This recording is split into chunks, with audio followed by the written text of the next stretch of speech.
나귀 새끼를 타고 오시는 왕, 이런 제목으로 함께 은혜를 받고자 합니다. 나귀 새끼를 타고 예루살렘으로 들어가시는 우리 예수님, 바로 2000년 전에 우리 예수님께서 예루살렘에 입성하셨던 바로 그 주일을 기념합니다. 그래서 오늘을 종려주일이라 그럽니다. 우리 예수님을 맞이하는 예루살렘의 수많은 사람들이 종려나무 가지를 꺾어들고 호산나 외치면서 환호성을 지르면서 영접했던 것을 기념하는 주일입니다. 이 호산나라고 하는 뜻은 주여 우리를 구원해 주소서 하는 기도문입니다. 주여 우리를 구원하여 주소서. 내일도 어제도 아니고 지금, 주여 지금 오늘 우리를 구원해 달라고 하는 기도문이 호산나입니다. 그들이 예수님을 호산나라고 외치면서 환영하는 모습을 요한복음 12장 12절로 13절에서 만날 수가 있습니다. 그 이튿날에는 명절에 온 큰 무리가 예수께서 예루살렘으로 오신다는 것을 듣고 종려나무 가지를 가지고 맞으러 나가 외치되 호산나 찬송하리로다 주의 이름으로 오시는 이스라엘의 왕이시여 하더라 그랬어요. 예수님을 환영하는 무리들, 그들이 어떻게 이와 같이 간절한 마음으로 호산나를 예수님을 향해서 외칠 수가 있었을까? 바로 그것은 우리 예수님이 표적 행하신 것을 들었기 때문에 그렇습니다. 요한복음 12장 17절과 18절에 보면은 나사로를 무덤에서 불러내어 죽은 자 가운데서 살리실 때에 함께 있던 무리가 증언한지라. 이에 무리가 예수를 맞으면 이 표적 행하심을 들었음이르라. 하나님이 예수 그리스도를 통해서 큰 표적을 행하십니다. 얼마 전에는 그 나사로가 죽었는데 그 나흘 만에 무덤에 묻혀 있는 그 나사로를 불러내셨다 그랬어요. 살아나왔습니다. 그러므로 유대인들은 한 번도 이와 같은 기적을 본 적이 없습니다. 죽어서 썩어가는 시체가 어떻게 살아서 뛰어나올 수가 있느냐. 큰 표적을 본 사람도 있고 보고 예루살렘에 가서 많은 사람에게 알렸습니다. 들었기 때문에 그것이 입소문이 많이 퍼져가지고 바로 그 기적의 예수, 표적을 행하시는 그 예수가 예루살렘으로 온다니까 모두가 다 뛰쳐나옵니다. 표적이라고 하는 것은 무엇이냐? 하나님이 보낸 사람이라고 하는 증거요, 메시아라고 하는 증거라 이 말이죠. 그러므로 죽은 자를 살리시는 이 표적, 옛날 출애굽 때는 모세를 통해서 큰 표적을 행하여 주신 하나님, 그래서 유대인들은 역사적으로 표적을 행하여야만이 하나님이 보낸 선지자요, 하나님이 보낸 사람이라고 인정을 해줍니다. 그래서 이 나사렛 예수가 죽은 자를 살리고 가는 곳곳마다 병든 자를 고치고 귀신을 내쫓는다고 하는 이 소식을 듣고 이분이야말로 메시아다, 이분이야말로 다윗의 후손이다. 그래서 호산나를 외치면서 이스라엘의 왕이여 이와 같이 환영하고 영접하게 된 것입니다. 두 번째로는 나귀 새끼를 타고 오셨기 때문입니다. 요한복음 12장 14절과 15절에 예수는 한 어린 나귀를 보고 타시니 이는 기록된 바 시온에 따라 두려워하지 말라 보라 너의 왕이 나귀 새끼를 타고 오신다 함과 같더라 그랬어요. 장차 오실 메시아 왕은 나귀 새끼를 타고 오는 왕이라고 스가랴서에서 예언하고 있습니다. 바로 그 예언했던 스가랴서를 읽어봅니다. 스가랴서 9장 9절로 10절입니다. 시온에 따라 크게 기뻐할지어다 예루살렘에 따라 즐거이 부를지어다 보라 내 왕이 너에게 임하시나니 그는 공의로우시며 구원을 베푸시며 겸손하여서 나귀를 타시나니 나귀의 작은 것 곧 나귀 새끼니라. 내가 에브라임의 병거와 예루살렘의 말을 끊겠고 전쟁하는 활도 끊으리니 그가 이방 사람에게 화평을 전할 것이요 그의 통치는 바다에서 바다까지 이르고 유브라데 강에서 땅 끝까지 이르리라 그랬어요. 장차 오실 메시아 왕은 공의로운 왕이다, 공평한 왕이라 이 말이죠. 또 그분은 구원을 베푸는 왕이다. 그분은 겸손해서 나귀 새끼를 타신다. 그리고 그는 평화를 가지고 오신다. 전쟁하는 말과 전쟁하는 활을 다 끊어버리고 이방인들에게도 화평을 전하고 땅끝까지 그 화평, 평화 정책으로 다스릴 것이다. 그래서 평화의 왕이 온다는 예언인 것입니다. 바로 이 예언이 예수 그리스도를 통해서 이루어질 것을 기대하고 호산나를 외치면서 대대적으로 환영을 하게 된 겁니다. 그런데 예수님께서는 이와 같이 환영하는 이 무리들을 어떻게 대하여 주셨느냐? 예수님의 반응을 한번 생각해 봅니다. 예수님은 호산나 하고 외치는 사람들과 눈과 눈을 마주치면서 웃어주고 손을 막 흔들어주고 그런 거 없습니다. 프레이드 할 때에 막 환호성을 지르고 환영을 할 때에는 최소한도 손을 들어서 흔들어 줘야 되지 않습니까? 그런데 예수님은 손을 흔들기는커녕 울고 가십니다. 예루살렘 성으로 들어가시면서 나귀 새끼 타고 가시는 예수님은 눈물을 흘리시면서 울면서 들어갑니다. 참 이상하지 않습니까? 호산나, 아무한테나 호산나 안 합니다. 메시아라고 믿으니까 호산나요. 그런데 예수님은 호산나를 외치는 군중들에게 화답하지 아니하시고 눈물을 흘리면서 들어갑니다. 왜 우셨습니까? 예루살렘, 예루살렘, 내가 너를 암탉이 그 새끼를 날개 아래 품듯이 너희들을 품어주려고 몇 번이냐? 그런데 너희들이 원하지 아니하였도다. 때가 되면은 군인들에게 애워싸임을 당하고 너희들은 파괴가 될 것이고 어린 아이들까지 돌멩이에다가 맺히는 날이 올 것이다. 그래서 예수님은 그 예루살렘에 다가오는 비극을 미리 알고 울면서 들어가셨다고 성경은 말합니다. 환영하는 인파 그들과 환영식을 같이 하지 아니하시고 누가복음 19장 45절과 46절에 보면 성전에 들어가서 장사하는 자들을 내쫓으시며 그들에게 이르시되 기록된 바 내 집은 기도하는 집이 되리라 하였거늘 너희는 강도의 소굴을 만들었도다 하시니라. 우리 예수님은 성전에 들어가서 장사하는 사람들을 내쫓고 비둘기 파는 사람, 돈 바꿔주는 사람, 거기 양떼들 다 내쫓으시고 상을 뒤엎으셨다 그랬어요. 진노하셨다 이 말입니다. 어떻게 하나님의 성전을 시장바닥이 되게 했느냐? 어떻게 하나님의 집은 기도하는 집인데 강도의 소굴을 만들어가지고 하나님 앞에 제사 드리러 오는 순례객들의 돈을 폭리를 남기면서 훔쳐먹느냐? 너희들은 강도다. 이렇게 예수님은 책망하시고 질책하십니다. 유대 종교의 엘리트들, 유대 종교의 양반들은 서기관과 바리새인들입니다. 그러나 우리 예수님은 그 사람들을 보고 질타하십니다. 독사의 자식들아 그랬어요. 지옥의 자식이라 그랬습니다. 지옥의 판결을 피할 수가 없다고 그들을 질책합니다. 왜? 외식한다고. 외식한다는 것은 위선자라 이 말이죠. 가장한다는 겁니다. 마음속에 하나님을 경외하는 진정한 믿음은 없고 껍데기만 아주 거룩한 척한다. 그러니까 예수님은 그 위선을 막 때립니다. 우리 예수님은 아무리 호산나 하더라도 그 종교적인 열정과 자기들의 탐욕스러운 어떤 소망과 기대, 그걸 채우시는 예수가 아니라는 겁니다. 예수님은 그 사람들의 속을 들여다보고 그 사람들의 실제를 들여다보고 그 사람들의 진실을 들여다보고 책망할 것을 책망하고 질책할 것을 질책하고 다가오는 비극을 보고 예수님은 우십니다. 제자들은 예수님을 성전으로 모셔가지고 선생님, 이 성전이 어떻게 잘 지어졌는지 한번 보십시오. 이 돌멩이 한번 보십시오. 어마어마합니다.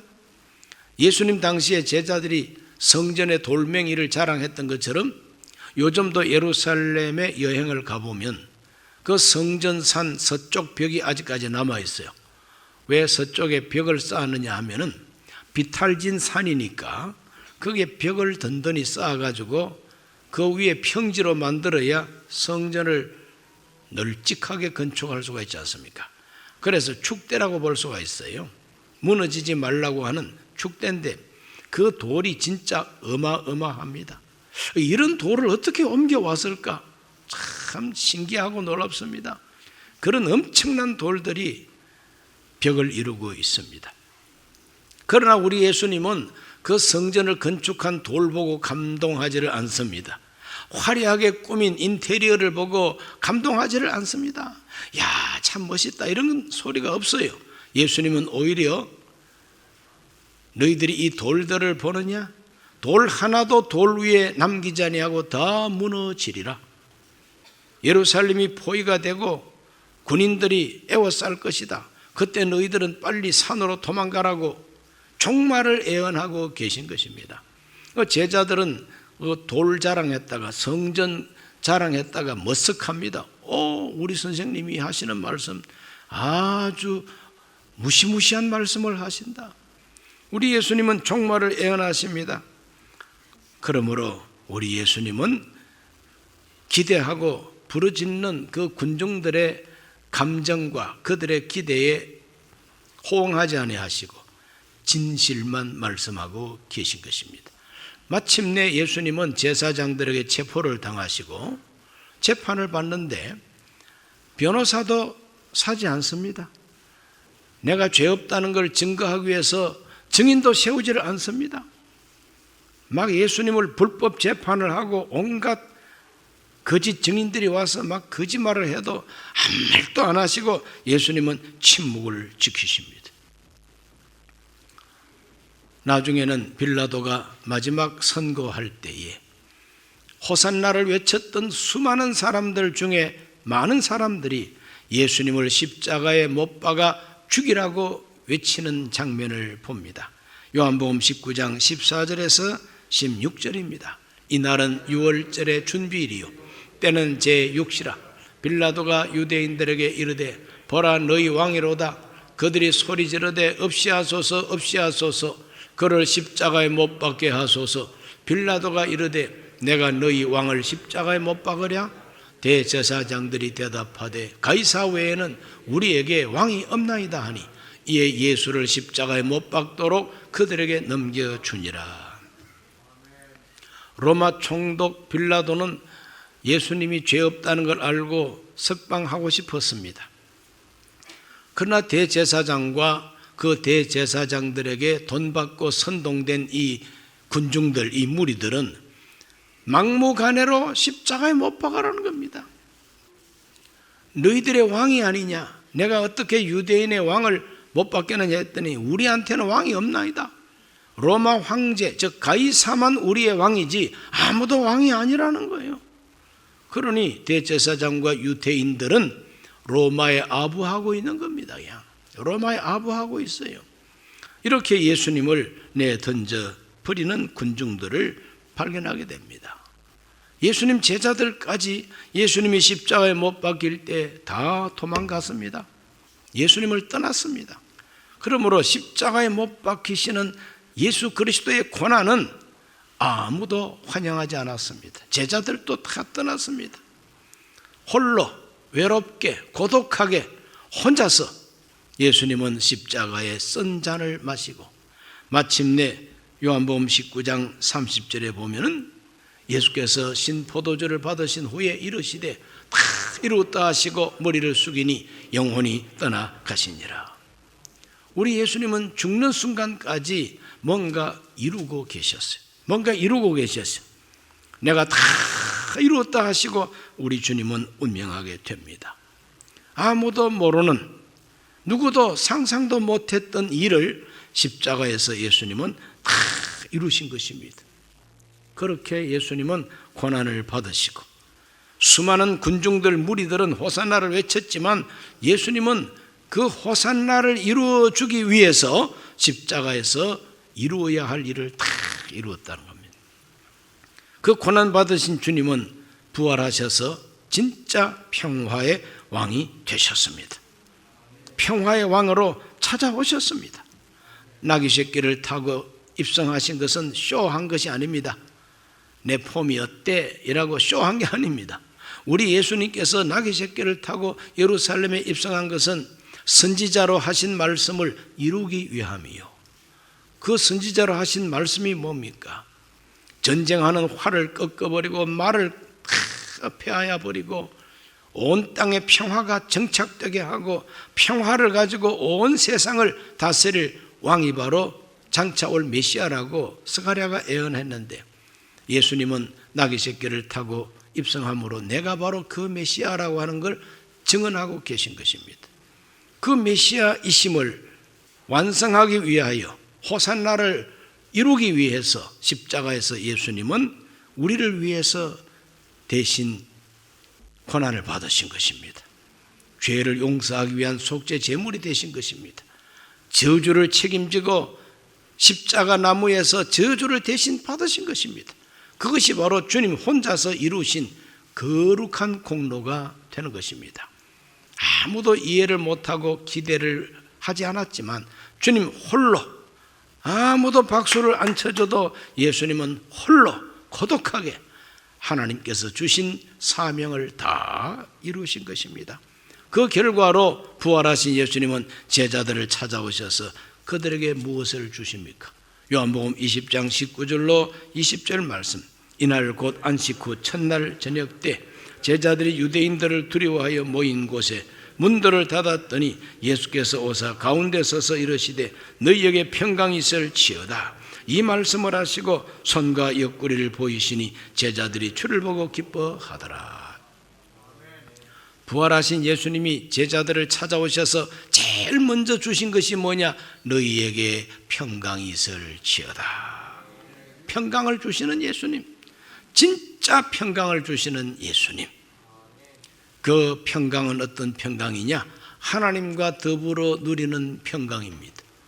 하나님과 더불어 누리는 화목함입니다. 하나님과의 평화인 것입니다. 이 평화는 가장 근본적인 평화입니다. 가장 본질적인 평화입니다. 하나님과 평화하지 않고는 이 세상에서 아무리 평화롭게 살아도 그 평화 아닙니다. 그 마음속에 진정한 평화가 있어야만이 나머지가 다 평화롭게 되게 되어 있는데, 우리 예수님이 십자가를 지고 다 이루신 게 뭡니까? 우리 죄를 속죄하는 속죄를 다 이루셨어요. 내 모든 저주를 다 속량하는 걸 다 이루셨습니다. 나의 죽음을 대신 죽음으로 죽음을 다 없애버리는 일을 완성하신 것입니다. 우리 예수님은 하나님 앞에서 우리를 위해서, 하나님과 나 사이가 원수가 아니라 이제는 하나님은 아버지가 되고 나는 그 자식이 되도록 하나님은 화평을 이루어 주신 것입니다. 그리고 그 평화를 가지고 제자들을 찾아오셔서 너희에게 평강이 있을지어다. 간단한 말이지만 그 평강 속에는 우리의 모든 죄가 없어져야, 우리의 모든 죄가 용서돼야 평화 아닙니까? 그것을 위해서 십자가에서 대속의 피를 흘리게 된 겁니다. 의롭다 하시고 하나님 자식이 되게 하시고 또한 우리에게 성령을 부어주시고 죽음을 다 철폐하고 장차 부활의 날에 영원한 천국으로 우리를 인도하실 주님이 되신 것입니다. 내가 다 이루었다 하신 것은 바로 그 평화를 이루신 것입니다. 그리고 인간 존재의 근본적인 평화를 주십니다. 요한복음 14장 27절 말씀 읽어봅니다. 평안을 너희에게 끼치노니 곧 나의 평안을 너희에게 주노라. 내가 너희에게 주는 것은 세상이 주는 것과 같지 아니하니라. 너희는 마음에 근심하지도 말고 두려워하지도 말라. 이 험악한 세상을 사는 동안에 얼마나 많은 근심과 두려움이 있습니까? 그러나 우리 예수님은 나의 평안을 너희에게 주노니, 근심도 하지 말고 두려워하지도 말라 그랬어요. 이것이 바로 우리 인간 존재의 근본적인 평화입니다. 이건 능력입니다. 이것은 큰 희망입니다. 이런 소망이 있고 이와 같은 의미가 있는 평화가 우리의 심령 속에 있어야만 되는 것입니다. 이런 평화가 없으면 가진 것이 아무리 많아도 아무 소용없어요. 수십 조를 쌓아놓고도 우울증을 극복하지 못해서 자살하는 재벌이 있지 않습니까? 그러므로 근본적인 인간 심정의 근본적인 평화, 보혜사 성령이 주는 평화입니다. 예수님은 그것이 바로 나의 평안이라 그랬어요. 나의 평안을 너희에게 주노니 염려하지도 말고 근심도 하지 말고 두려워하지도 말라. 그래서 이 세상에서 두려움과 모든 것을 극복할 수 있는 이 평화가 우리 가운데 넘치기를 주 이름으로 축원합니다.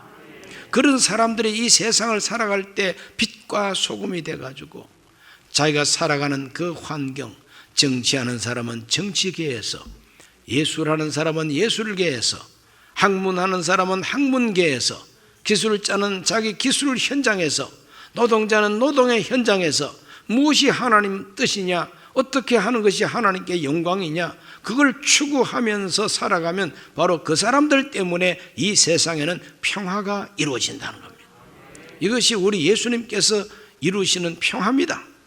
저와 여러분들은 다 평화를 이루는 그리스도의 일꾼들이 되시기를 바랍니다.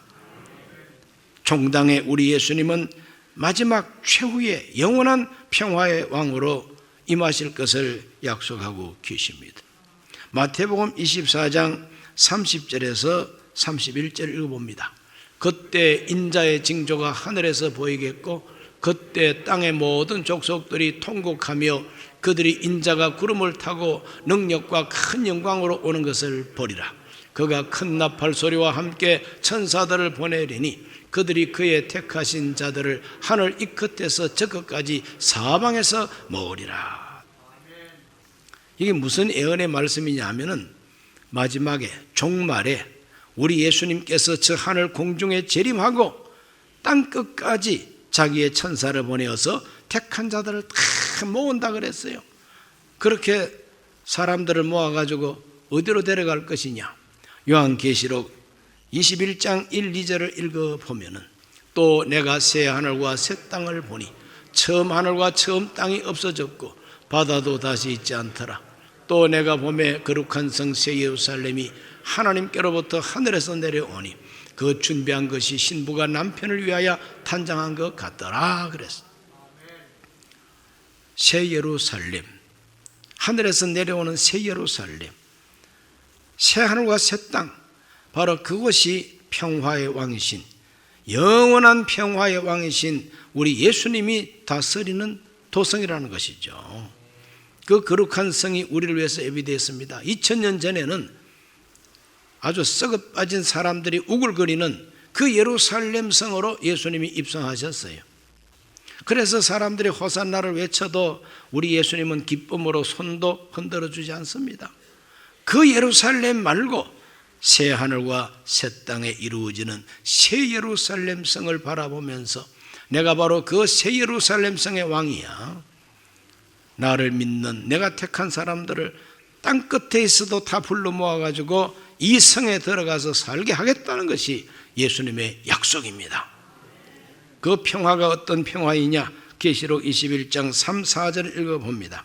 내가 들으니 보좌에서 큰 음성이 나서 이르되 보라 하나님의 장막이 사람들과 함께 있으매 하나님이 그들과 함께 계시리니 그들은 하나님의 백성이 되고 하나님은 친히 그들의 함께 계셔서 모든 눈물을 그 눈에서 닦아주시니 다시는 사망이 없고 애통하는 것이나 곡하는 것이나 아픈 것이 다시 있지 아니하리니 처음 것들이 다 지나갔음 이르라 그랬어요.